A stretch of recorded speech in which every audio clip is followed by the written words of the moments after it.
수업 시작습니다. 안녕하십니까? 네. 자, 이제 여러분들 이제 막바지에 다 달았죠? 네. 2달 후면은 여러분들 시험이에요. 네.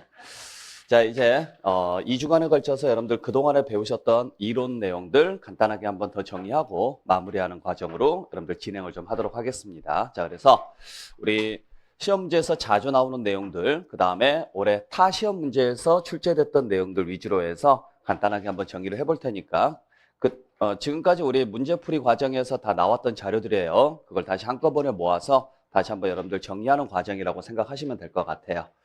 자, 그러면 우리 조세 총론부터 보도록 하죠. 자, 총론 부분은 늘 말씀드리지만은 시험 문제에서 몇 문제 나온다 그랬어요? 그죠? 네. 아예 안 나올 때도 있고 제일 많이 나오면 2문제까지도 출제가 될 수가 있고요. 네. 그래서 이게 되게 좀 애매한 부분이에요. 그래서 워낙에 범위도 넓은데 문항수는 굉장히 적고, 그러니까 이 부분에 대해서는 너무 집중적으로 한다라고 생각하지 마세요. 아셨어요? 네, 그냥 딱 배운 내용에서 나오면 그냥 푸는 거고 아니면 그냥 찍는다고 생각하셔야 돼요.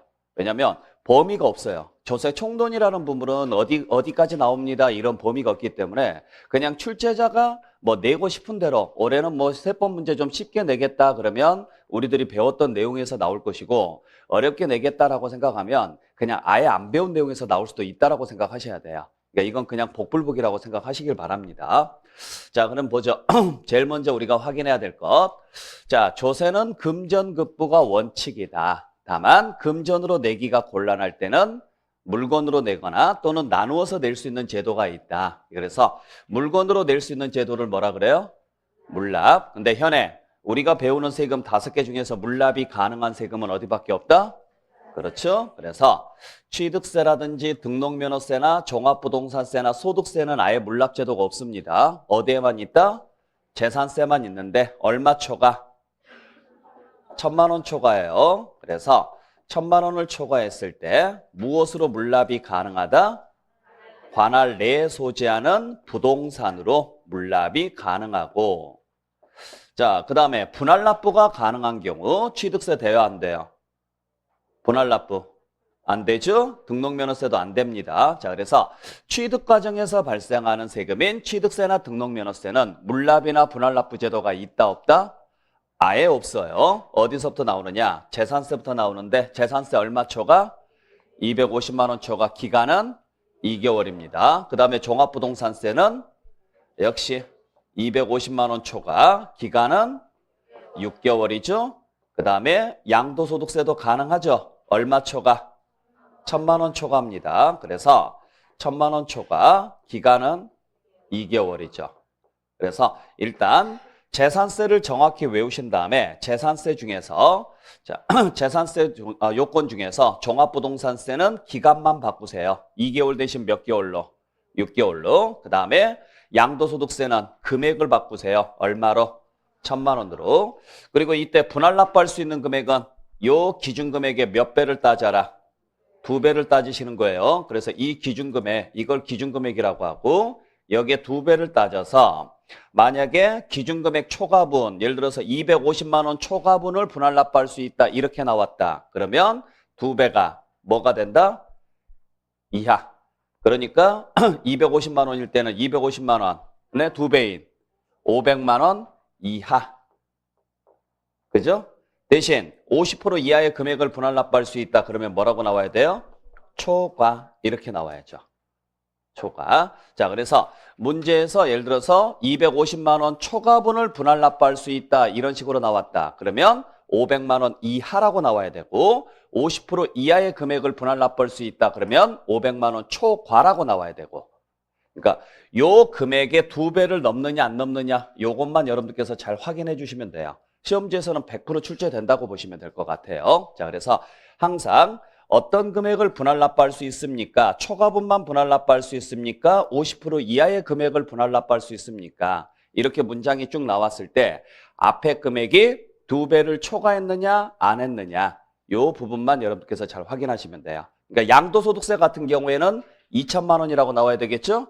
그래서 2천만 원 이하면은 얼마? 1,000만 원 초과분. 2천만 원 초과면 50% 이하. 재산세나 종합부동산세는 250이니까 500만 원 이하면 250만 원 초과분, 500만 원 초과면 50% 이하. 항상 문장에서 나왔을 때. 그래서 이것만 좀 주의를 좀 해주시면 될 것 같고. 그 다음에 올해부터 시행되는 제도가 납부유예라는 제도가 있죠. 얼마 초과했을 때? 100만 원 초과했을 때. 그것도 몇 주택자에 한해서? 1주택자에 한해서. 그것도 재산세하고 종합부동산세 한해서만. 취득세나 등록면허세나 양도소득세에서는 이러한 제도가 있다 없다? 전혀 없습니다. 잘 확인해 주시고. 그때 물납은 언제까지 신청하셔야 돼요? 언제 10일 전? 그렇죠? 납기 10일 전까지 신청하셔야 되죠? 그 다음에 분할납부는요? 그렇죠? 납부 기한까지. 그러니까 10일 전이 빠져야 되죠. 대신 납부유예는 납부기한 만료 3일 전까지 이렇게 가셔야 되죠. 자, 그래서 물납은 언제까지? 10일 전. 왜 10일 전까지 해야 돼요? 그렇죠. 이 부동산이 물납에 적합한지를 판단해야 되는 시간이 필요하니까. 그 다음에 납부유예는 왜 3일 전까지 신청해야 돼요? 1주택자인지 아닌지 확인해야 되니까. 그러니까 확인이 필요한 것은 시간이 좀 필요하죠? 그래서 물납은 그 부동산이 적절한지를 따져야 되니까 시간이 좀 오래 걸리더라. 그래서 언제까지 신청해라? 10일 전까지 물납은. 대신 납부유예는 1주택자인지 아닌지를 판단을 해야 되니 역시 시간이 좀 필요한데 많은 시간이 필요한 건 아니다. 그래서 며칠 전까지? 3일 전까지. 하지만은 분할납부는 평가할 필요가 없죠. 1주택자가 아니어도 가능하고 그 다음에 물건으로 내는 것도 아니고 그냥 단순히 금전으로 내는 것이기 때문에 그냥 언제까지만 신청해 주면 된다? 납부 기한까지, 줄여서 납기까지. 이런 식으로 가셔야 돼요. 자, 그래서 이 내용. 그래서 이와 관련돼서는 거의 빠지지 않고 시험지에서 무조건 나온다고 보시면 돼요. 100% 출제가 되니까 요거 하나는 완벽하게 정리를 좀 해주셔야 돼요. 무조건 나오니까. 자, 두 번째. 가장 기본적인 문제, 뭐 잘은 안 나오겠지만 가끔 나오는 문제니까.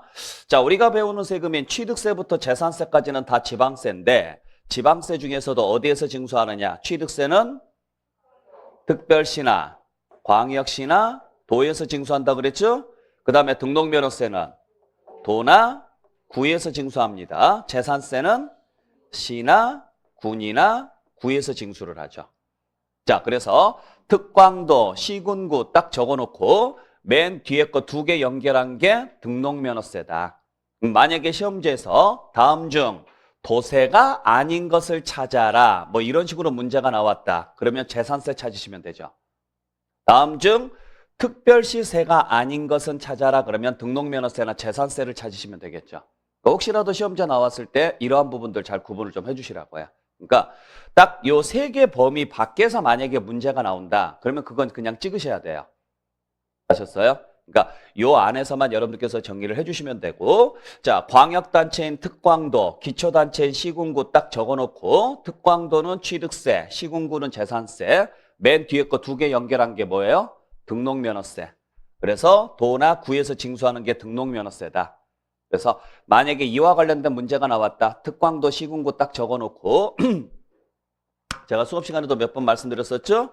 특광도나 시군구를 딱 적어놓고 위에 3개 동그라미 한 번, 밑에 3개 동그라미 한 번, 맨 뒤에 거 동그라미 한 번. 이런 식으로 해서 정리하시라 그랬어요.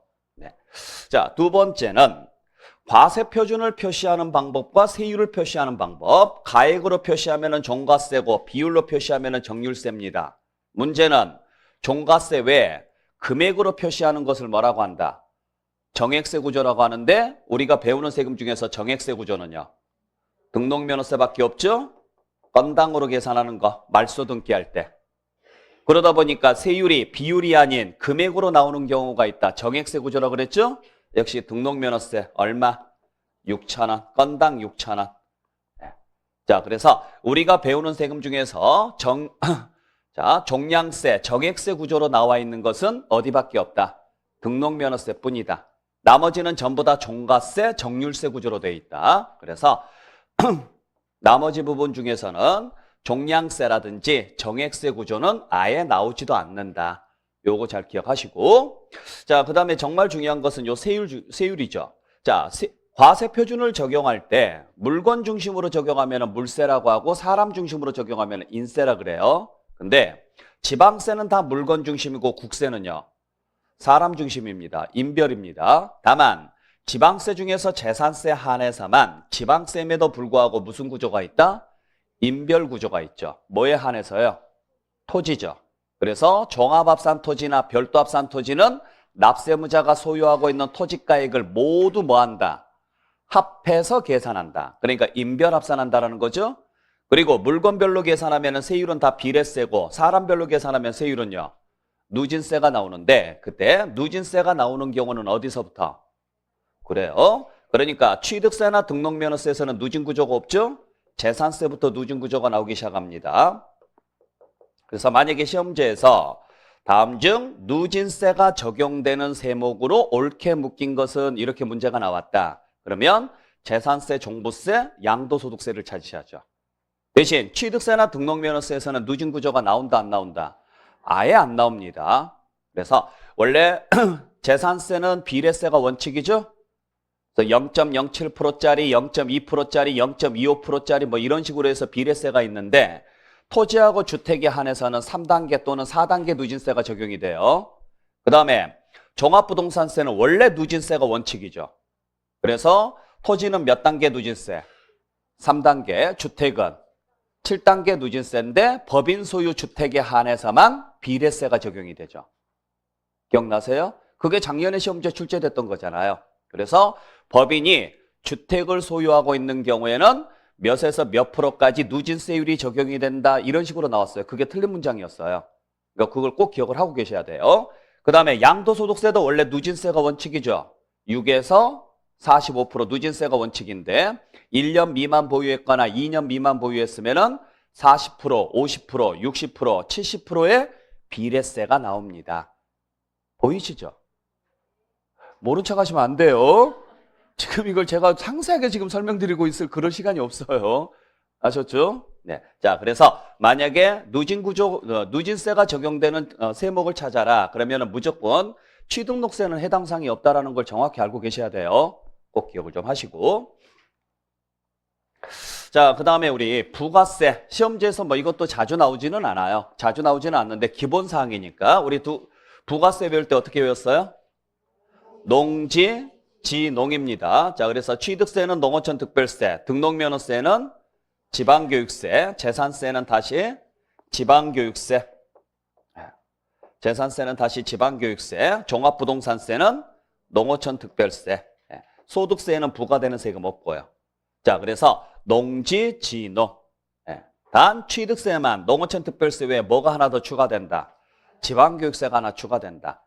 그래서 취득에 부과되는 세금이 농어촌 특별세고 등기에 부과되는 세금이 지방교육세입니다. 아셨어요? 자, 그러다 보니까 취득세를 낼 때는 두 가지 방식이 있죠. 등기가 되는 취득이 있고 등기가 안 되는 취득이 있어요. 그래서 등기가 되는 취득일 때는 무슨 세율? 표준세율이라고 합니다. 그때 표준세율을 적용할 때는 농어촌 특별세하고 지방교육세 두 개가 다 붙고 만약에 등기가 안 되는 취득일 때는 무슨 세율이라고 그래요? 기준세율이라고 하죠. 2%만 적용하죠. 그때는 농어촌 특별세만 부과가 되고 지방교육세는 부과가 안 되죠. 근데 등록면허세는 순수하게 뭘 위해서 내는 세금? 등기를 위해서 내는 세금이니까 무조건 지방교육세가 부과가 되고 그때 취득세 부과되는 농어촌 특별세만 몇 프로고 10%고 나머지는 전부 다 20%입니다. 나머지는. 자, 그래서 취득세 부과되는 농어촌 특별세 외에는 전부 다 몇 프로가 적용이 된다? 20%가 적용이 된다. 자, 그러다 보니 종합부동산세 부과되는 농어촌 특별세는 몇 프로짜리예요? 20%짜리고 취득세 부과되는 농어촌 특별세는 10%짜리입니다. 아셨어요? 그리고 여기서 하나 주의하셔야 될 것은 취득세는 국세요, 지방세요? 농어촌 특별세는 국세요, 지방세요? 국세입니다. 그러면 취득세 부과되는 농어촌 특별세는 국세다, 지방세다? 취득세 부과되는 농어촌 특별세는 국세다, 지방세다? 국세입니다. 방금 국세라고 하셨잖아요. 그러니까 이거 오해하지 말아야 될 게, 아, 얘가 지방세니까 여기에 부과되는 이 세금도 지방세겠구나라고 생각하시면 안 돼요. 얘가 모습이 변하지는 않아요. 그러니까 농어촌 특별세는 무조건 무슨 세금인 거예요? 국세인 거예요. 단지 이 세금을 따로 징수하기가 어려우니 다른 세금에 붙여서 징수하는데 그게 지방세일 수도 있고 국세일 수도 있어요. 그러니까 지방세 부과되더라도 얘는 국세인 거예요. 국세 부과되더라도 얘는 국세인 거고. 오해하지 마세요. 그러니까 우리가 취득세 낼 때 취득세만 내는 게 아니라 무슨 세금도 같이 내요? 농어촌 특별세 포함해서 같이 냅니다. 어디에다가 냅니까? 여러분들 세금 어디에다가 내요? 그래, 은행에다가 내요. 그러면 우리는 그냥 은행에다가 내면 돼요. 농특세 포함해서. 그럼 은행에서 그 우리가 낸 세금을 나눕니다. 다시 취득세 부분은 지방세니까 지자체 금고로 넣어주고, 농어촌 특별세는 국세니까 국고로 넣어주고. 아셨어요? 그러니까 취득세 부과됐다고 해서 그 농어촌 특별세가 지방세로 가는 게 아니라는 거죠. 예전에 딱 한 번 나왔어요. 취득세 부과되는 농어촌 특별세는 지방세다, 이런 식으로 나온 적이 있어요. 틀린 문장입니다. 농어촌 특별세가 모습이 바뀌는 건 아니에요. 단지 그냥 다른 세금에 뭐 하는 것뿐이에요? 부과되는 것뿐이지 모습이 바뀌는 건 아니라고요. 잘 기억을 해주시고, 그리고 그냥 참고로 감면세액이 있으면 감면세액에는 별도로 농어촌 특별세가 부과되는데 이건 그냥 모르셔도 되고, 자, 일단 순서별로 정확하게 기억해 주시길 부탁드릴게요. 농지, 진호. 그리고 취득세 부과되는 농어촌 특별세만 10%, 나머지는 전부 다 몇 프로? 20%다. 잘 기억하시고. 자, 그 다음에 우리 시험지에서 제일 잘 나오는 부분 중에 하나. 자, 취득활동이냐, 보유활동이냐, 양도활동이냐에 따라서 부동산 활동 과정 속에서 나올 수 있는 세금들 늘 시험 문제 나옵니다. 그래서 이 문제는 학교론 시험 문제에서도 자주 나온다고 그랬었죠? 잘 기억하셔야 돼요. 자, 그래서 다시 한번 취득세나 등록면허세, 상속세, 증여세는 전부 다 어디에서 나오느냐? 취득 단계에서만 나옵니다. 그러니까 취득세나 등록면허세가 취득 단계에서 나오는지는 아시겠죠? 상속세, 증여세는 잘 생각해 보세요. 상속세, 증여세는 주는 사람이 내는 거예요? 받는 사람이 내는 거예요? 그래요. 그러니까 취득 단계예요. 그 다음에 재산세, 종부세는 전부 다 보유 단계에서 나오는 거죠? 자, 여기까지는 지금 기본적인 내용입니다. 기본적인 내용이고, 자, 이제 여러분들께서 정확히 알고 계셔야 될 거. 첫 번째, 지방교육세는 어디에서 나온다? 그래요. 취득과 보유 단계에서는 나오더라도 양도 단계에서는 안 나와요. 대신 종합소득세는 보유와 양도 단계에서는 나오더라도 취득 단계에서는 안 나오죠? 자, 그러니까 지방교육세가 어디에 부과되느냐? 아까 말씀드렸던 것처럼 취득세나 등록면허세 부과됩니다. 그러니까 취득 단계에서 나올 수 있다. 지방교육세 나올 수 있다. 그 다음에 보유 단계에서도 나올 수 있어요. 근데 양도 단계에서는 절대로 안 나와요. 이해되셨어요? 그 다음에 소득세 같은 경우는요. 취득하면서 돈을 벌지는 않죠? 보유부터 들어가요. 그러니까 임대나 또는 양도 단계에서 나오는 거죠. 근데 그게 종합소득세면 상관이 없는데 만약에 양도소득세라고 하면 당연히 이건 무슨 단계에서만 나와요?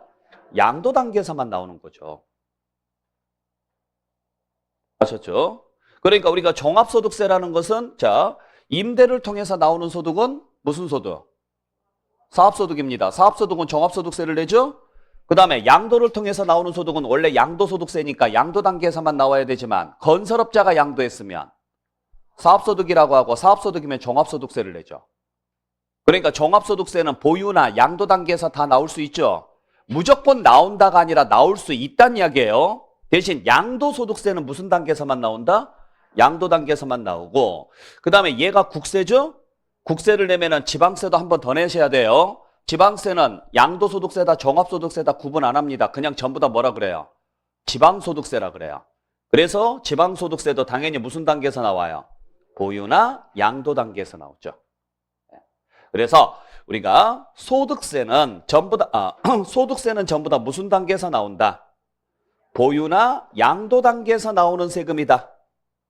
소득세는 단 그 소득세가 무슨 소득세라면 양도소득세라면 그때는 그냥 글자 그대로 무슨 단계에서만 나오고 양도 단계에서만 나오고 양도소득세가 아니라 그냥 종합소득세나 지방소득세가 나왔다. 그러면 보유, 양도 다 나올 수 있다. 대신 교육세는 어디에서만 나온다? 취득과 보유 단계에서만 나온다. 그래서 이해를 하시면 좋고 안 되면 억지로라도 외우시라고 그랬어요. 뭐부터 해라? 공부부터 해라. 뭐 교육부터 시켜라가 아니라 공부부터 해라. 그래서 공부하는 게 앞에 2개. 공부하고 나서 돈 벌어라. 돈 버는 게 뒤에 2개. 추접한 게 중요한 게 아니고 한 문제라도 맞추는 게 중요한 거예요. 그 다음에 농어촌 특별세는요. 모든 단계에서 다 나온다 그랬어요. 그죠? 자, 그러니까 지금 보시게 되면은 취득 단계에서 나와야 안 나와요? 나오죠? 보유 단계에서 나와야 안 나와요? 나오죠? 양도 단계에서도 나올 수 있어요, 없어요? 나올 수 있다고요. 그래서 취득, 보유, 양도 단계에서 다 나올 수 있는 세금이 뭐다? 농어촌 특별세고 거기에 하나 추가해서 뭐가 있다? 부가가치세가 있습니다. 그래서 이건 앞자만 따서 어떻게 외워라? 농부라고 외워라. 농부는 부지런하다. 부지런하니까 모든 단계에서 다 나올 수 있다. 그러니까 이걸 가끔 오해하시는 분들이 무조건 나온다고 생각하시는 분들이 있는데 제가 지금 설명을 드리는 것은 나온다가 아니라 나올 수 있다라는 이야기예요. 그 다음에 인지세는요. 취득과 양도 단계에서는 나오더라도 보유 단계에서는 절대로 안 나와요. 어디에만 붙는다? 매매계약서에만 붙는다. 임대계약서에는 인지가 붙는다, 안 붙는다? 안 붙는다. 그렇게 정리를 해주시면 돼요. 딱 요 안에서만 출제가 됩니다. 여기서 벗어나는 문제 없을 거예요. 그러니까 요 정도 여러분께서 기억을 좀 해주시고, 자, 그 다음에 우리 이제 용어 문제에서 몇 가지 좀 정리를 좀 하셔야 될 게 있는데, 첫 번째는 납세자냐, 납세 의무자냐를 구분하는 문제. 자, 그때 납세자냐, 납세 의무자냐를 구분할 때는 반드시 무슨 글자를 확인해라? 이 글자, 이 글자. 무슨 글자? 징수. 자, 이 징수를 포함하면은 뭐라 그래요? 납세자라고 하는 거고, 징수를 제외하면 납세 의무자라고 하는 거예요. 보셨어요? 자, 그래서 기본적으로 납세자를 물어보든 납세 의무자를 물어보든 무조건 납세 의무자는 기본적으로 들어갑니다. 거기에 징수하여 납부할 의무가 있는 자를 포함하면 납세자가 되는 거고, 징수하여 납부할 의무를 제외하면 뭐가 되는 거고? 납세 의무자가 되는 거고. 그래서 우리가 납세자는 납세자는 두 사람을 말한다.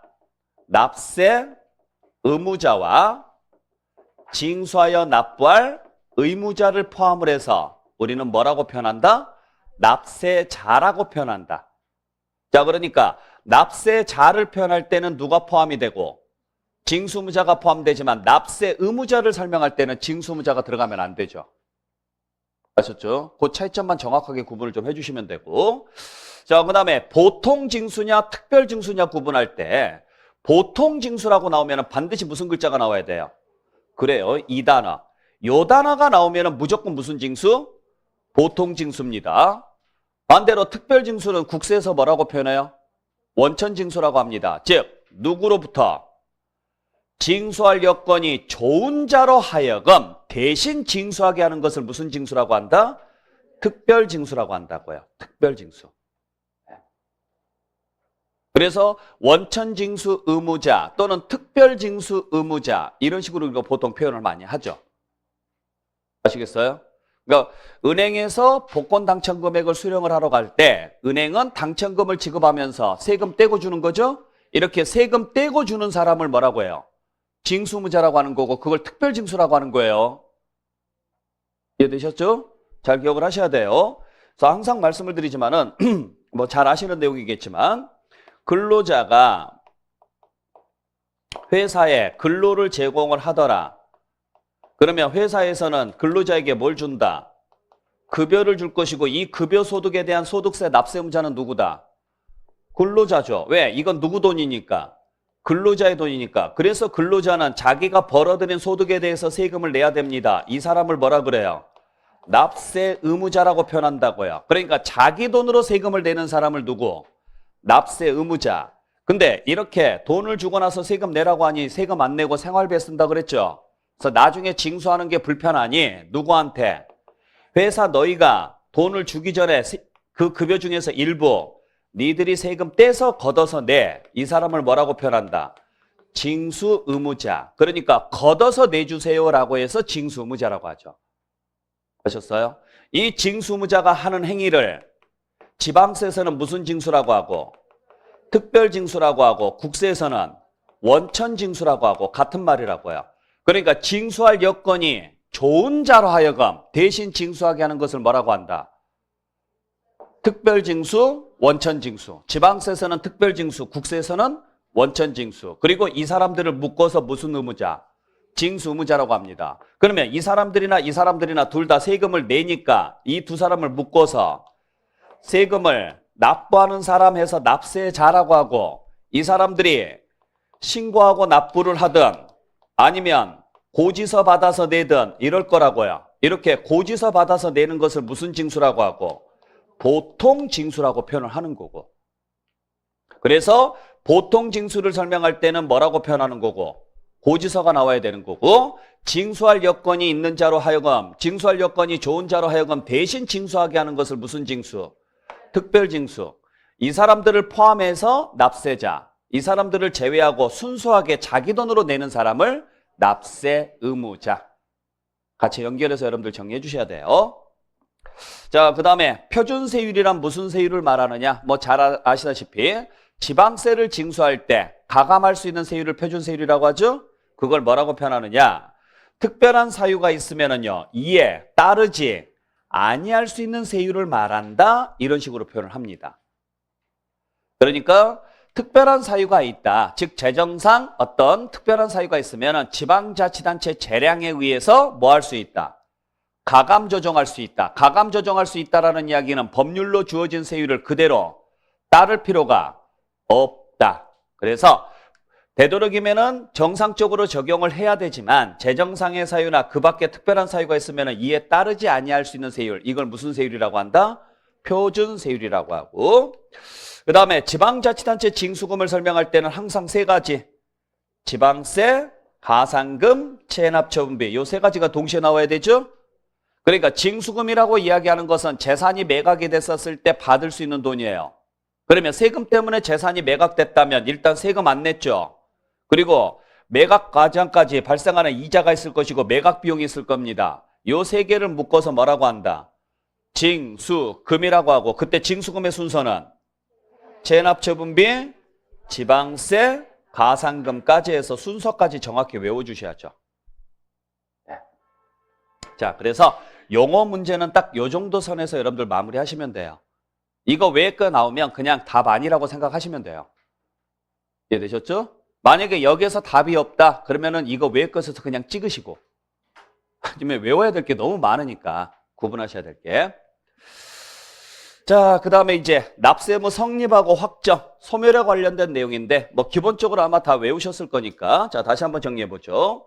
납세의무 성립 시기가 언제냐? 취득세는 언제? 취득하는 때죠. 등록면허세는 등기나 등록을 하는 때. 자, 그래서 취득세나 등록면허세처럼 어떤 행위가 있어서 내는 세금은 그 행위가 있었을 때. 그 다음에 재산세나 종합부동산세처럼 아무런 행위 없이 내는 세금은 다 무슨 날짜를 줬다? 기준일을 줬고, 현행 기준일은 며칠로 되어 있다? 6월 1일로 되어 있죠.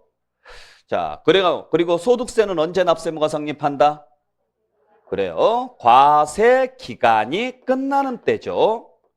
특히 소득세 같은 경우는 항상 주의하셔야 될 게 소득이 발생하는 때 이런 식으로 나오면 안 돼요. 소득세만큼은 뭐별로 계산한다? 기간별로 계산한다고요. 그래서 뭐가 끝나는 때? 과세 기간이 끝나는 때입니다. 이게 종합소득세가 됐든 양도소득세가 됐든 그런 건 전혀 상관없습니다. 다만 그 앞에 무슨 글자가 붙었다? 중간예납이라고 붙으면 그 기간 앞에 무슨 글자가 붙으면 돼요? 중간자가 붙으면 되고, 예정자가 붙었을 때는 무조건 언제? 말일로 가셔야 돼요. 예정은. 그래서 예정 신고하는 소득세 이런 식으로 나왔다. 그러면은 예정 신고 기간을 생각하시면 돼요. 양도소득세 예정 신고 언제까지 합니까? 양도일이 속하는 달의 말일부터예요. 말일부터. 그러니까 그 말일날 납세의무가 뭐가 되고? 성립되고 그때로부터 몇 개월 이내? 2개월 이내 뭐 하시라고요? 신고하시라고요. 그래서 신고함으로써 납세의무가 뭐가 돼요? 확정되는 거죠. 그게 예정이든 확정이든 상관없이. 그러니까 원칙적으로는 언제 납세의무가 성립한다? 과세 기간이 끝나는 때 납세의무가 성립합니다. 그러면 여기서 과세 기간은 언제부터 언제까지예요? 1월 1일부터 12월 31일까지입니다. 원칙이. 그러면 그 해에는 신고할 수 있다 없다? 없으니까 언제까지? 다음 연도 5월까지 신고하시라고요. 다음 연도 5월까지. 하셨어요? 이게 확정 신고라고 하고, 다만 예정 신고할 때는요. 양도일에 속하는 달에 말일부터 2개월 이내 신고하셔야 되죠? 그러니까 그 말일이 뭐한 날이고 성립일이고 그 2개월이 신고기한이고. 이해되셨어요? 네. 자, 취득세는 언제 납세의무가 성립하고 취득하는 때 납세의무가 성립하고 취득을 했으면 언제까지? 60일 이내 뭐 하시라고요? 신고하시라고요. 그래서 취득세는 신고하는 때 납세의무가 확정이 되죠? 그러니까 확정에 대한 문제인지 성립에 대한 문제인지 정확히 보고 문제를 풀어주셔야 돼요. 취득세는 과세 물건을 취득하는 때 납세의무가 확정된다 그러면 틀린 문장이에요. 아셨어요? 취득세는 납세무자가 신고하는 때 납세의무가 성립된다 그러면 틀린 문장이고, 그러니까 성립 시기하고 확정 방법을 정확하게 구분을 좀 할 줄 아시라고요. 그러니까 먼저 납세의무는 뭐가 돼야 된다? 성립이 돼야 된다. 그리고 나서 확정을 시켜야 된다. 그때 취득세는 뭐 하는 세금? 신고하는 세금. 등록면허세도 신고하는 세금이죠. 대신 재산세는 정부가 결정하는 세금입니다. 종합부동산세도 정부가 결정함으로써 확정되는 세금이죠. 그래서 취득 단계나 양도 단계에서 내는 세금은 전부 다 뭐함으로써 확정된다? 신고함으로써 확정된다. 그리고 거기서 주의하셔야 될 것은 양도소득세 같은 경우는 확정신고든 예정신고든 전부 다 신고로서 확정이 된다 안 된다? 된다라는 이야기죠. 단 신고 의무를 다하지 않았으면 정부에서 뭐 한다? 결정하도록 돼 있죠. 정부에서. 그러니까 만약에 취득세 문제인데 결정함으로써 확정된다 이런 식으로 문장이 나올 수가 있어요. 그럼 반드시 앞에는 무슨 단서가 붙어야 돼요? 신고하지 아니한 경우 이런 식으로 나와야 된다고요. 그냥 원칙적으로 결정함으로써 확정된다 그러면 틀린 문장이고, 뭐 하지 않았을 때? 신고하지 않았을 때. 근데 재산세나 종부세는 그런 말 없이 그냥 원칙이 결정함으로써 확정된다. 다만 종부세만큼은 뭐가 가능하다?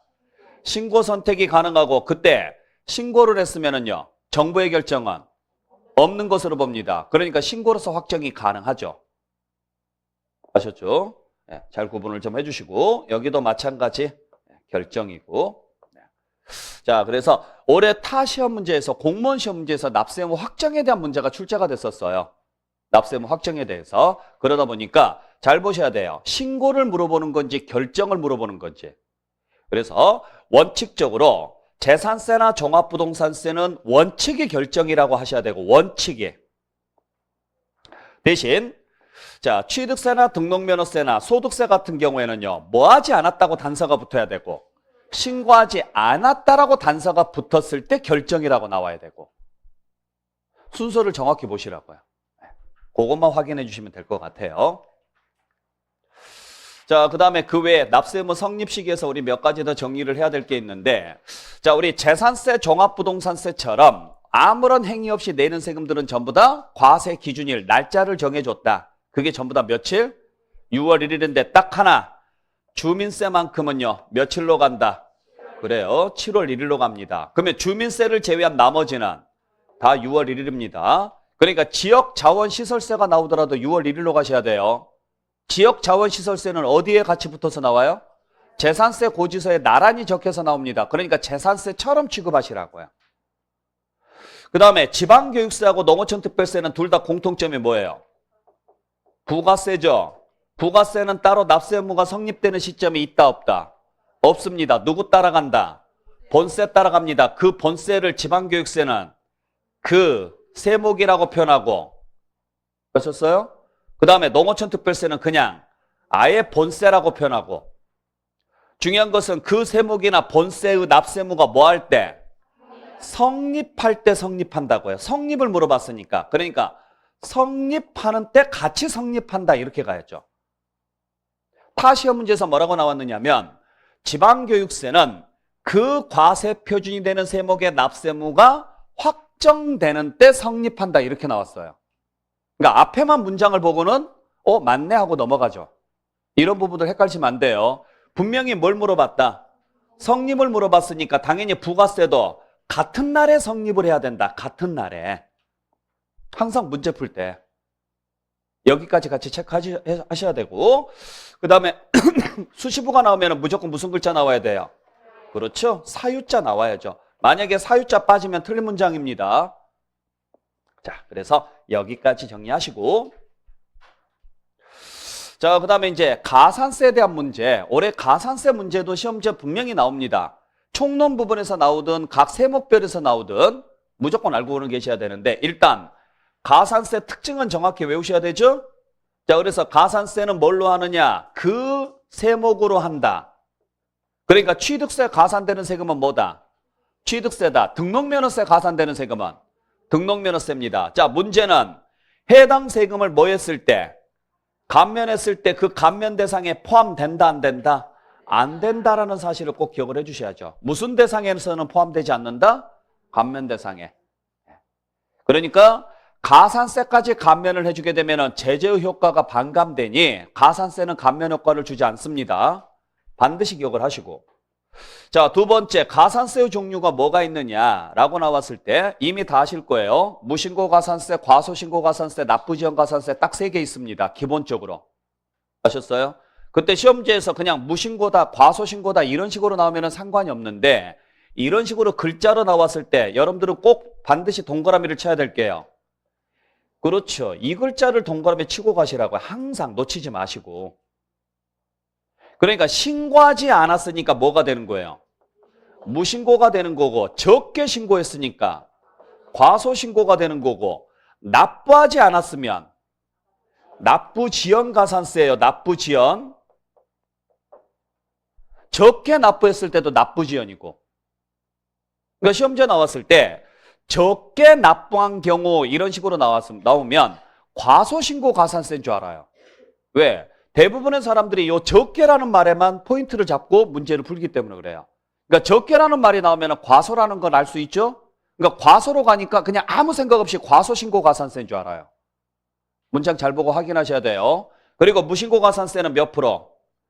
20%, 사기나 부정 나오면 40%, 과소신고 가산세는 10%, 사기나 부정 나오면 40%, 납부지연 가산세는 10만 분의 22가 되죠. 10만 분의 22. 네. 자, 그래서 여기까지 보시고. 자, 그러면 이와 관련해서 우리 몇 가지 다시 한번 정리를 좀 해보죠. 자, 취득세는 무신고 가산세가 나올 수 있다, 없다? 있죠? 과소신고 가산세 당연히 나올 수 있습니다. 등록면허세는 무신고 가산세가 나올 수 있죠. 과소신고 가산세도 나올 수 있죠. 이렇듯 신고 납부하는 세금은 이를 이행하지 않게 되면 무신고 또는 과소신고 가산세가 나올 수 있습니다. 납부지연 가산세는 별도로 설명 안 드릴 거예요. 아셨죠? 자, 문제는 재산세는 무신고가 나올 수가 없습니다. 과소신고 나올 수가 없습니다. 왜? 재산세는 처음부터 신고하는 세금이 아니니까. 자, 종합부동산세가 문제죠? 종합부동산세는 원칙적으로 신고하는 세금이다, 고지서 받아서 내는 세금이다. 그렇죠. 고지서 받아서 내는 세금이기 때문에 무신고나 과소신고가 나올 수가 없죠. 단, 신고를 선택을 했습니다. 그러면 무신고 가산세는 나온다, 안 나온다? 절대로 안 나와요. 무신고 가산세는. 종합부동산세를 신고하지 않았다. 그러면은 애초부터 신고를 선택한 게 아닌 거죠. 신고를 선택하려면 반드시 뭘 해야 된다 그랬어요? 신고서를 제출을 해야 신고 선택이 가능한 거예요. 그럼 애초부터 신고 선택을 안 했다, 신고서를 제출하지 않았다는 이야기는 고지서 받는 대로 낸다는 이야기죠? 그러니까 애초부터 가산세가 나올 수가 없는 거죠. 하지만은 무슨 가산세는 나올 수 있어요? 과소신고 가산세는 나올 수가 있죠. 그리고 양도소득세는 신고하는 세금이니까 당연히 나올 수가 있는 거고. 그래서 특히 요 내용 꼭 기억을 해주시고, 시험지에서 한 2번 정도 출제됐던 부분이에요. 그래서 신고 납부 방식으로 납부하고자 하는 자는 이를 신고하지 아니한 경우 무신고 가산세가 부과된다, 이런 식으로 나왔어요. 틀린 문장. 대신 신고 납부 방식으로 납부하고자 하는 자가 적게 신고한 경우에는 과소신고 가산세가 부과된다, 이렇게 나왔죠. 그건 맞는 문장. 종합부동산세 문제 나왔을 때. 자, 그 다음에 취득세는 무신고나 과소신고 외에 몇 가지가 더 있는데 법인이 장부 작성을 하지 않았습니다. 몇 프로? 10% 붙죠? 그 다음에 중과산세 몇 프로? 80% 붙습니다. 특히 이 중과산세 꼭 주의하시고 이것도 뭐 당연히 주의하셔야 되죠. 그래서 법인이 장부를 작성하지 않았다 그러면 꼭 틀리게 내면 몇 프로짜리로 주느냐? 20%짜리로 줘요. 20%짜리는 하나밖에 없습니다. 어디? 무신고 가산세밖에 없습니다. 그 다음에 이제 올해 시험지에서 거의 100% 출제되는 지문. 자, 원칙적으로 수정신고를 하게 되면 가산세 붙는다 안 붙는다? 붙는 게 원칙이다. 수정신고라는 말이 무슨 말이에요? 고쳐서 신고하는 거예요. 그러면 앞서서 제대로 신고했다 안 했다? 안 했습니다. 잘못을 했으니까 아무리 자수를 하더라도 가산세는 붙여야죠? 단 유일하게 가산세가 안 나오는 경우 이거 하나. 취득세를 뭘로 신고했는데 시가 인정액으로 신고했는데 이걸 수정신고했다면 이때는 가산세 나온다 안 나온다? 절대로 안 나온다고요. 이거 꼭 기억하시라고요. 유일하게 수정신고이더라도 가산세가 붙지 않는 경우는 이거 하나밖에 없습니다. 아셨죠? 두 번째, 등록면허세에서 늘 나오는 문장. 신고는 하지 않았지만 납부를 이행을 했다. 그러면 뭐 한 것으로 본다? 신고를 하고 납부한 것으로 본다 그랬어요. 그렇기 때문에 역시 이때도 가산세 나온다 안 나온다? 절대로 안 나오죠. 그래서 만약에 시험지에서 요 두 개 네. 가산세가 부과되느냐 안 되느냐 이런 식으로 문제가 나올 거예요. 몇 프로냐가 나오는 게 아니라 그러니까 가산세 문제가 나오는데 숫자가 안 보입니다. 그러면은 가산세가 부과되는지 안 되는지를 물어보는 문제거든요. 100% 이 두 개 나올 거예요. 그래서 취득세 문제에서 시가 인정액을 뭐 했다면 수정신고했다면 이때는 가산세 부과된다 안 된다? 안 되는 거고 등록면허세에서는 거의 전통적으로 잘 나오는 문제죠. 신고는 하지 않았지만 뭘 이행을 했다면 납부를 이행을 했다. 그러면 신고하고 납부한 것으로 간주하기 때문에 가산세는 없다. 그 다음에 양도소득세에서도 우리 추가적으로 작년에도 시험제 나왔지만 신축이나 증축을 하고 나서 몇 년 이내? 5년 이내에 이를 양도했는데 취득가액을 뭘로 잡았다면? 감정가나 환산가로 잡았다면 그때는 몇 프로? 5%입니다. 뭐에? 그 가액에 몇 프로? 5%에 해당하는 금액을 결정세액에 더한다. 아셨죠? 자, 그러니까 5년이니까 몇 프로? 5%라고 알고 계셔야 돼요. 5년 5%입니다. 만약에 이거 틀리게 내면 분명히 10년이라고 줄 거예요. 여기를. 왜 10년이라고 줄 거냐면 2월 과세나 부인 규정이 10년이니까. 그러니까 그거랑 같이 연결해서 문제를 주게 되면 여기 10년이라고 같이 줄 수가 있어요. 꼭 주의하셔야 돼요. 5년짜리예요, 얘. 네. 자, 그 다음에 이와 관련해서 우리 다시 한번 조금 더 추가적으로 정리해야 될 게 자수하는 방식이 두 가지 방식이 있습니다. 하나는 기한 후 신고라는 게 있고 또 하나는 수정 신고라는 게 있어요. 그때 기한 후 신고는 누가 하는 거예요? 신고서를 제출하지 아니한 자가 하는 게 기한 후 신고. 그러면 수정 신고는요? 제출한 자가 하는 게 수정 신고. 차이점 아시겠죠? 그러니까 수정이 무슨 말이다? 수정. 고치는 거다. 고치려면 앞서서 신고된 게 있어야 된다. 있어야 되니까 신고를 한 자가 고쳐서 신고하는 게 수정신고. 그러면 반대로 신고서를 제출하지 아니한 자가 하는 게 무슨 신고? 기한 후 신고고 둘 다 자수니까 언제까지? 통지하기 전까지 신고하셔야 됩니다. 쉽게 말하면 통지서가 오기 전까지 할 수 있어요. 자, 여기서 이제 제일 중요한 게 이거죠. 그러면 기한 후 신고를 했을 때 그 신고로서 확정력이 있다 없다? 없어요. 확정력 없습니다. 왜?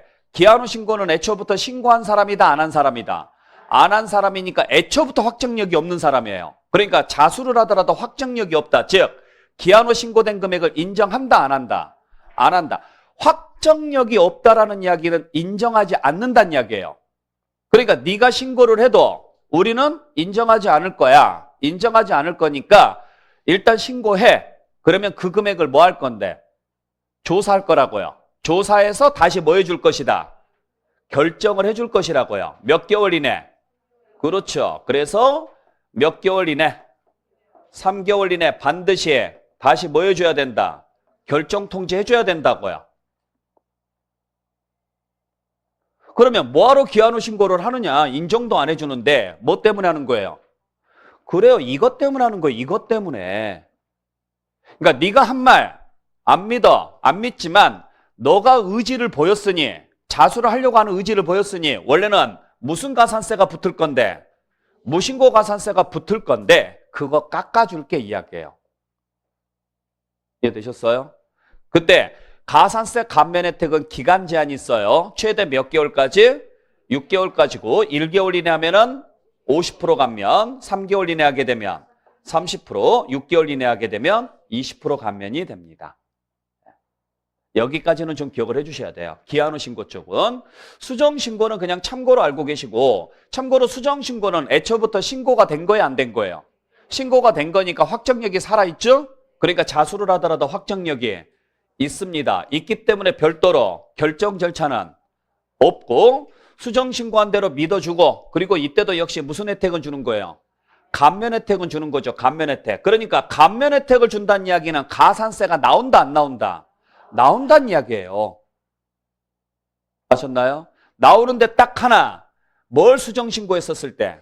그렇죠. 취득세에서 시가 인정액을 수정신고했을 때. 시가 인정액으로 신고한 사람이. 만약에 취득세를 사실상 취득가격으로 신고를 했어요. 사실상 취득가격으로 신고를 했는데 이를 수정신고한 거예요. 그러면 가산세 나온다, 안 나온다? 나와요. 그러니까 취득세 과세 표준이 세 가지가 있습니다. 사실상 취득가격으로 가는 경우가 있고, 시가 인정액으로 가는 경우가 있고, 시가 표준액으로 가는 경우, 세 가지 케이스가 있죠? 그 중에 뭘로 신고한 자가? 그렇죠. 시가 인정액으로 신고한 자가 그걸 수정신고했다면 그때만 가산세가 없다고요. 그러니까 이 부분 가지고 장난치려면 한도 끝도 없어요. 잘 기억하셔야 돼요. 정확하게. 자, 그리고 다시 한번 정리하지만 기한후 신고는 그 신고로서 확정력이 없기 때문에 반드시 몇 개월 이내, 3개월 이내 다시 결정 통지해줘야 된다는 거.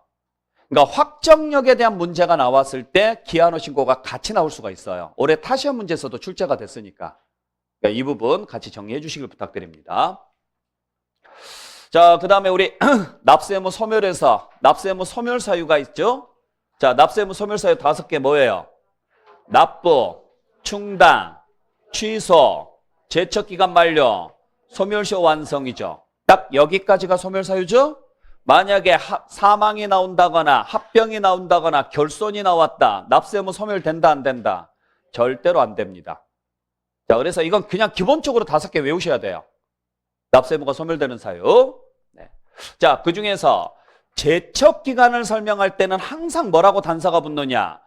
부과하지 않으면 이렇게 단서가 붙었을 때. 반대로 소멸시효를 설명할 때는 항상 뭐라 그래요? 징수하지 않으면 이렇게 설명이 붙었을 때. 그러니까 부과하지 않으면 납세의무는 소멸한다 이렇게 나오면 무슨 문제? 제척기간 문제. 징수하지 않으면 납세의무가 소멸한다 그러면 소멸시효 문제. 부과권이냐 징수권이냐. 부과를 다른 말로 하면 뭐라고 하는지 아세요? 결정. 결정 또는 경정을 부과라고 해요. 징수는요? 고지, 독촉 이러한 것들이 전부 다 징수. 그러면 고지서를 보내려면은 자, 고지서를 보내려면 고지서 안에 금액이 적혀야 돼, 안 적혀야 돼요? 적혀야죠. 그 금액을 만드는 과정을 뭐라고 해요? 결정이라고 하고 그 결정을 부과권이라고 한다고요. 그러니까 먼저 금액이 만들어져야 돼요? 고지서가 먼저 나가야 돼요? 금액이 만들어진 다음에 그 만들어진 금액을 어디에 넣어서? 고지서에 넣어서 보내야 되죠. 그 금액을 만드는 과정을 부과권. 그 금액을 누가 만들었으니까? 정부가. 우리가 만들었으면 신고라고 하고 정부가 만들었으면 내가 낼 돈인데 누가 만들어요? 정부가 만드는 거예요. 그러니까 내가 낼 돈인데 정부가 만들었으니까 네가 뭔데 도대체 내가 낼 돈을 네가 정하느냐 이거죠. 그걸 법적으로 권리를 부여해 준 게 무슨 권리라고 한다고요? 부과권. 그러니까 먼저 뭐부터 만들어라? 금액부터 만들어라. 그래서 부과권이 만들어진 거고 금액을 만들었으면 어디에 넣어서? 고지서에 넣어서 보내라. 그게 징수권이고 그래서 이걸 묶어서 부과징수 또는 결정고지 이런 식으로 표현한다고요. 그러니까 왜 부과권이 먼저 나와야 되는지 아시겠죠? 그때 부과할 수 있는 기간을 무슨 기간? 제척기간이고 제척기간은 네 가지가 있습니다. 그중에 기본적으로 여러분들이 아셔야 될 게 일반적으로 몇 년? 5년을 기본으로 하되 무신고는 7년입니다. 5년을 기본으로 하되 무신고는 7년이고 사기나 부정은 10년입니다.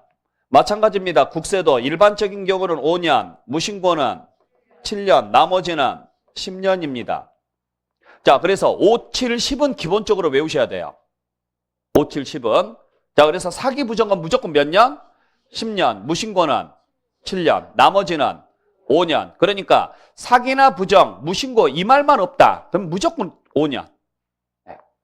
여기에 추가해서 두 가지만 좀 정리를 더 해볼게요. 지방세 중에서 무신고가 원칙은 몇 년인데? 7년인데 예외적으로 10년짜리가 하나 더 있죠? 어떤 경우에요? 상속이나 증여를 원인으로 뭐 했을 때? 취득했을 때요. 상속이나 증여를 원인으로 취득했을 때는 이걸 뭐 하지 않았다면, 신고하지 않았다면 그때는 몇 년으로 간다? 10년으로 갑니다. 그러니까 지금 상속세, 증여세를 말하는 거예요? 취득세를 말하는 거예요? 취득세를 말하는 거예요. 취득세, 지방세니까 상속세, 증여세가 아니고. 아셨어요?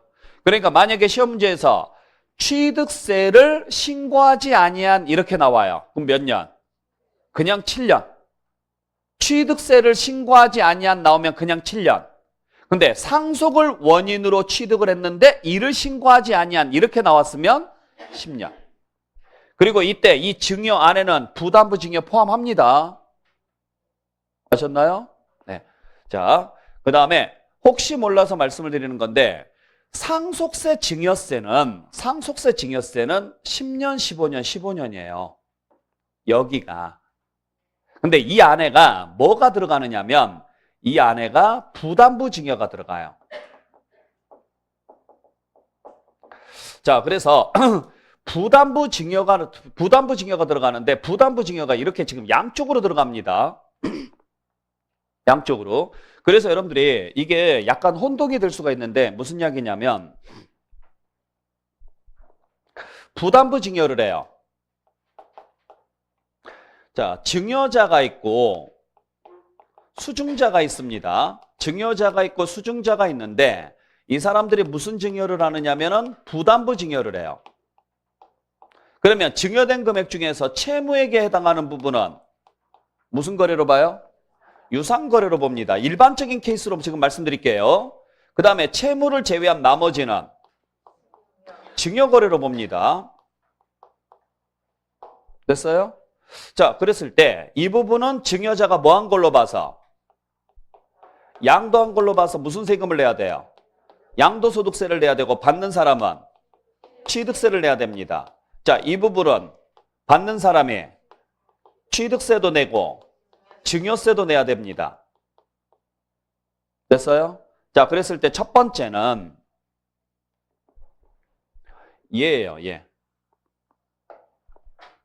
자, 이걸 뭐 하지 않았느냐? 신고하지 않았어요. 이를. 그럼 제척기간 몇 년? 7년이 돼야 되는데 원인이 증여죠. 원인이 증여니까 10년으로 가겠다고요. 이게 앞에 이야기. 상속이나 증여를 원인으로 뭐 했는데? 취득을 했는데 이를 뭐 하지 않았다면? 신고하지 않았다면 원래는 7년짜리인데 얘는 10년짜리라고요. 뭐 포함해서? 부담부 증여 포함해서 여기에 대해서. 자, 두 번째는 이제 요거. 자, 그랬을 때 이 두 개는 공통점이 국세죠? 국세인데 얘는 제척기간이 10년, 15년, 15년입니다. 제척기간이. 근데 얘는 상속세나 증여세가 아니니까 5년, 7년, 10년짜리입니다. 아셨어요? 그러면 예를 들어서 12년 전에 부담부 증여를 했다고 쳐봐요. 12년 전에. 자, 12년 전에 부담부 증여를 했는데 지금까지 이를 신고하지 않은 거예요. 그러면 얘는 몇 년짜리가 돼요? 7년짜리가 되고 얘는 15년짜리가 되니까 12년 전이면 얘는 끝났죠. 제척기간 이미 지났죠? 뭐 이 사람은 세금 안 내도 되죠? 이 사람은 세금 내야죠. 둘이 거래했는데 누구는 안 내고 누구는 내고 이러면 돼요, 안 돼요? 안 되죠. 그래서 이 부분을 소득세임에도 불구하고 그 원인이 뭐라면 부담부 증여라면 얘랑 일치시키기 위해서 여기도 10년, 15년, 15년이에요. 여기도. 안 할 건데 그랬나요? 조금 좀 복잡하죠? 그러니까 여러분들이 지금 구분하셔야 될 게 지방세 쪽을 물어본 건지 국세 쪽을 물어본 건지 이걸 지금 잘 보셔야 돼요. 근데 아마 이쪽은 시험 문제 나오지는 않을 거예요. 여기는 이제 세무사 회계사 문제에서는 가끔 출제가 되는데 우리 중개사 문제에서는 아직까지 나온 적은 없어요. 나온 적은 없는데 요건 좀 알고 계시라고요. 자, 그래서 원칙적으로 보면 원칙적으로 지방세 무신고는 몇 년이 원칙이다? 7년이 원칙입니다. 다만 그 원인이 뭐라면 상속이나 증여를 원인으로 뭐 했다면 취득을 했다면 그때는 몇 년이다? 10년이다. 혹시 부담부 증여로 인하여 양도소득세가 과세되는 부분에 대하여 아셨죠? 양도소득세가 과세되는 부담부 증여를 신고하지 않았다. 그럼 그때는 15년으로 가셔야 돼요. 하지 마세요. 너 표정 보니까 여기는 별로 안 하고 싶어 하는데 괜히 지금 섞여서 되게 복잡해질 것 같죠? 네, 법이 그래요, 법이. 네. 그러니까 요 내용 하나 좀 알고 계시면 조금 더 편하긴 할 건데 안 되면 하지 마세요. 그러니까 여러분들이 일단 가장 기본적인 것은요. 5, 70은 무조건 외우셔야 돼요. 이 정도는 나올 수 있으니까. 대신 징수권의 소멸시효는 무조건 몇 년? 5년이 돼 10년짜리가 있습니다. 지방세 얼마? 5천만 원 이상이죠? 네, 지방세는 5천만 원. 국세는 5억 원 이상이죠? 네, 이렇게 가셔야 되죠. 네. 자, 그래서 잘 보시게 되면은 제척 기간은 5, 7, 10, 15입니다. 제척 기간은. 소멸시효는요. 5, 10밖에 없습니다. 만약에 소멸시효가 7년이 나온다거나 15년이 나오면 무조건 틀리겠죠. 소멸시효에서. 그 다음에 제척기간은 행위에 따라서 달라집니다. 기간이. 소멸시효는요. 금액에 따라서 기간이 달라지죠. 금액에 따라서. 징수할 금액에 따라서. 차이점 아시겠어요? 네.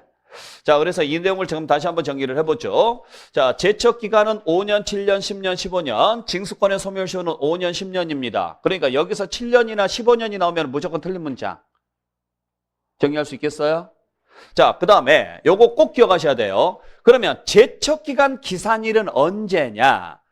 자, 부가권이다. 뭐 할 수 있는 권리? 결정할 수 있는 권리.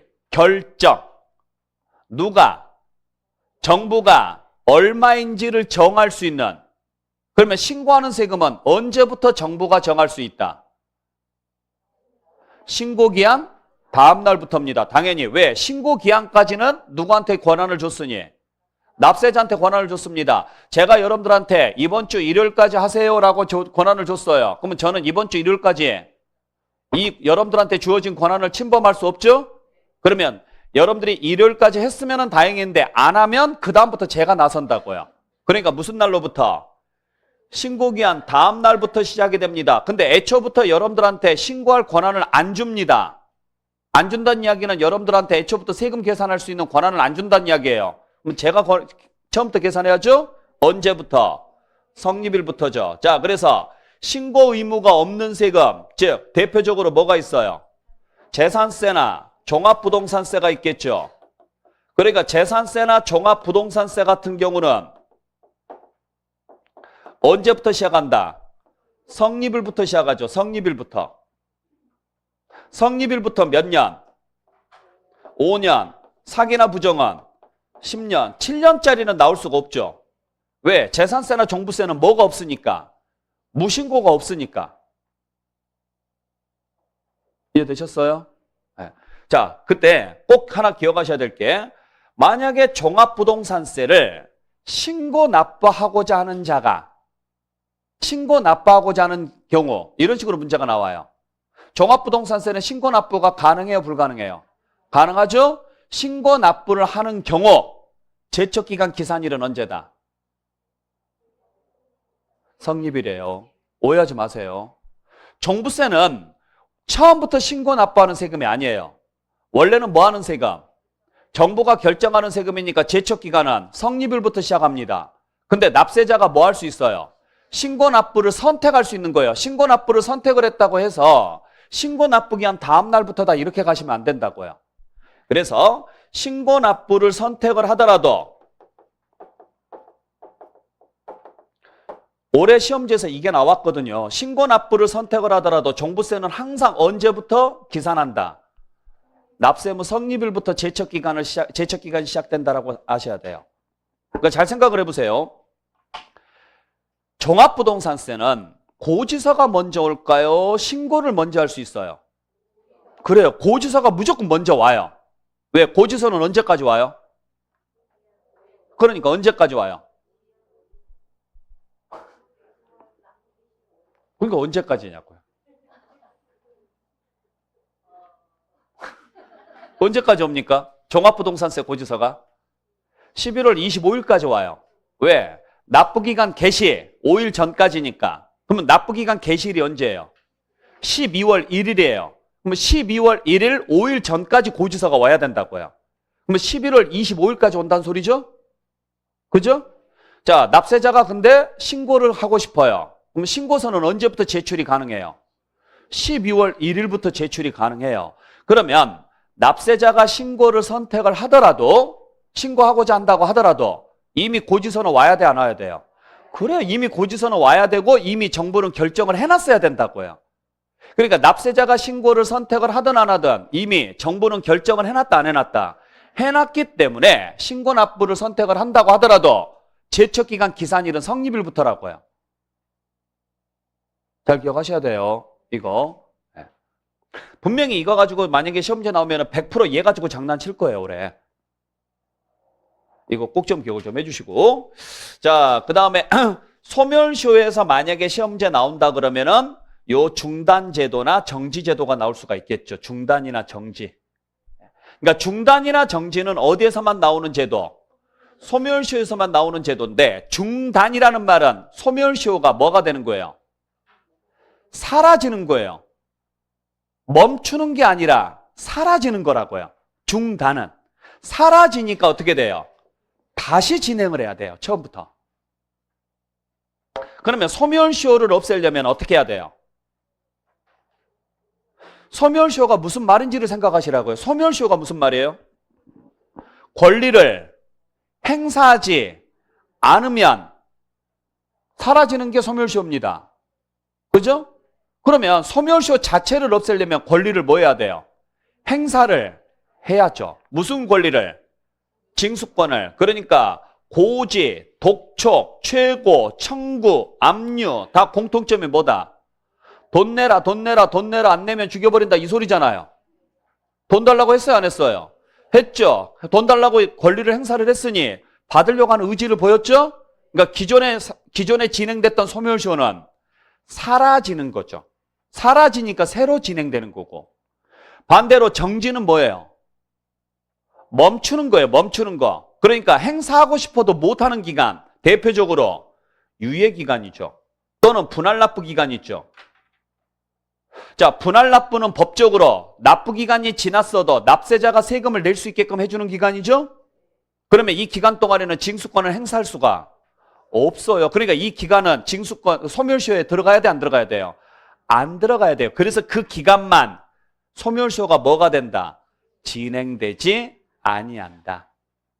그러니까 만약에 고지로 인하여, 납세 고지로 인하여 중단된 소멸시효는 고지된 기간 동안 진행되지 아니한다. 그러면 틀린 문장. 고지된 납부기간이 지나면 새로 뭐한다? 진행한다. 이렇게 가야 되는 거고. 아셨어요? 자, 그래서 고지서를 보냈다. 그러면 고지서상 납기가 있을 것이고 이때까지 세금을 안 내더라. 그러면 다시 고지서 보낼 수 있다, 없다? 있다. 근데 안 보낸다. 그러면 여기서부터 소멸시효라고요. 그 다음 날도 안 보내고 그 다음 날도 안 보내고 이런 식으로 안 보낸다. 그러면 뭐가 진행이 된다? 소멸시효가 진행이 되고 일정 기간 동안 안 하면 소멸시효는 뭐가 된다? 완성이 된다. 그러면 더 이상 징수권을 행사할 수가 없다. 근데 완성되기 전에 다시 고지서를 보냈다. 그러면은 이때까지 진행됐던 소멸시효는 뭐가 된다? 완전히 없어진다. 아셨어요? 그러면은 이 고지서상 납기까지 기다렸다가 이때까지 안 내더라. 그러면 다시 여기서부터 새로 뭐 한다? 새로 진행한다고, 새로. 5년이라는 시간이. 이걸 뭐라고 표현하는 거예요? 중단이라고 표현한다고, 중단. 근데 고지서상 납부기한까지 안 내더라. 그래서 소멸시효가 쭉 진행이 됐고 4년 9개월 진행이 됐다. 예를 들어서 소멸시효가 쭉 진행이 됐는데 5년이 채워졌습니다. 5년이. 그러면 소멸시효가 뭐가 돼요? 완성이 돼야 돼요. 근데 알고 봤더니 2개월간 분할 납부 기간을 줬네요. 그러면 이 2개월간 분할 납부는 징수권을 행사 안 한 거예요? 못 한 거죠? 그러면 이 기간 동안은 소멸시효가 정지되는 거죠. 정지됐으니까 이 기간을 이쪽에다가 연결해 줘야죠. 요 기간만 연결을 해주면 되는 거고. 그러니까 이 기간 동안만 잠시 멈추는 거니까. 이해되셨어요? 네. 새로 진행하는 것은 중단. 그냥 그 기간 동안만 진행하지 않는 게 정지. 그래서 분할 납부나 유예 기간 동안에는 소멸시효가 진행되지 않는 거고 고지, 독촉, 최고, 압류, 청구는 아예 징수권을 행사했기 때문에 소멸시효는 뭐가 되고 중단되고 새로 진행하는 거고. 네. 자, 정리하시길 바랍니다. 자, 그 다음에 마지막으로 자, 조세채권과 타채권과의 관계에 관련된 문제. 이것도 시험지에 나올 가능성이 굉장히 높죠. 네. 작년에 지금 서류 송달하고 불복에 대한 내용이 시험지에 출제가 됐기 때문에 올해는 서류 송달이나 불복에 대한 내용이 나올 가능성은 별로 없어요. 그러면은 반대로 이 문제가 시험지에 나올 가능성이 되게 높아요. 그래서 어려운 내용 아니니까 잘 기억을 하시길 바랍니다. 자, 다시 한번 말씀드리지만은 세금이 들어가는 곳은 지금 세 군데입니다. 여기에 하나 들어가 있고 여기에 하나 들어가 있고 여기에 하나 들어가 있습니다. 이 위치를 잘 보시라고요. 기본적으로. 그때 기본적으로 세금은 누구랑 날짜를 다툰다?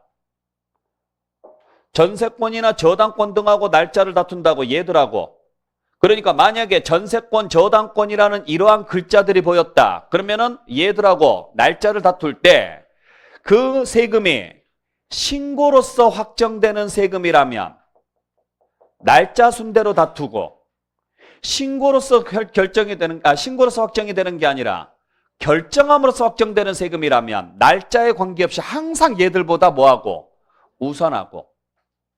그러니까 만약에 저당권이 나왔는데 취득세가 나왔습니다. 그러면 저당권하고 취득세는 신고하는 세금, 결정하는 세금. 신고하는 세금입니다. 그러니까 뭐 봐라? 날짜 봐라. 누가 빠른지를 봐라. 근데 예를 들어서 저당권하고 재산세가 나왔습니다. 그러면 재산세는 신고하는 세금, 결정하는 세금. 결정하는 세금입니다. 그러니까 날짜에 관계없이 무조건 재산세가 우선. 무슨 말인지 아셨죠? 만약에 소득세가 나왔습니다. 소득세는 신고하는 세금이다, 결정하는 세금이다. 신고하는 세금. 그러면 날짜 다투시고. 이해되셨죠? 딱 그거 하나만 기억하시면 돼요. 그러니까 주어진 세금이 신고로서 확정되는 세금이면 날짜 보세요. 누가 빠른지. 근데 주어진 세금이 결정함으로써 확정되는 세금 뭐가 있어요? 재산세나 종부세나 상속세나 증여세, 이러한 세금들 대표적으로 정부가 결정함으로 확정되는 세금이 주어졌다. 그러면은 날짜에 관계없이 세금이 항상 우선이라고요. 그래서 이걸 그 재산에 부과된 세금이라고 표현을 하죠. 그러면 신고로서 확정되는 세금, 예를 들어서 취득세나 등록면허세나 소득세 문제가 나왔다. 그러면 신고하는 세금이니까 날짜를 다퉈야 되죠? 그때 날짜는 법정기일이라고 합니다. 그래서 법정기일 후에 저당권이 설정됐으면 조세가 우선이지만 법정기일 전에 저당권이 설정됐으면 당연히 저당권이 우선입니다. 됐죠? 그때 법정기일이 신고하는 경우는 언제? 신고일이 법정기일입니다. 근데 신고하는 세금인데 신고를 안 했어요. 고지서가 갔겠죠? 고지서가 갔을 때는 언제? 발송일이에요. 발송일. 도달일이 아니라 도달일로 가시면 안 돼요. 자, 지금 누구랑 싸움이에요? 채권자들 싸움이에요. 채권자들. 그러면 세금에서 채권자가 누구예요? 세금에서 채권자는 정부입니다. 그러면 정부가 받을 돈이 얼마인지 아는 시점이 언제냐라는 거예요. 납세자가 신고했으면 신고한 날 알죠? 근데 정부가 고지서 보냈으면 고지서 보낸 날 알아요? 고지서가 도달한 날 알아요? 보낸 날. 정부 입장에서 보라고요. 납세자 입장에서 보지 마시고. 그러니까 도달일이 아니라 언제가 돼야 돼요? 발송일이 돼야죠. 그 다음에 따로 뭐 재산세다, 종합부동산세다 이런 말 없습니다. 그러면 이 문제예요. 조세들 사이의 우선순위 문제예요. 그러니까 문제를 딱 봤는데 재산세, 종부세, 뭐 소득세, 취득세 이런 말 없이 그냥 누구는 무엇보다 우선한다 이렇게 나와요. 그러면 거의 대부분 이 문제.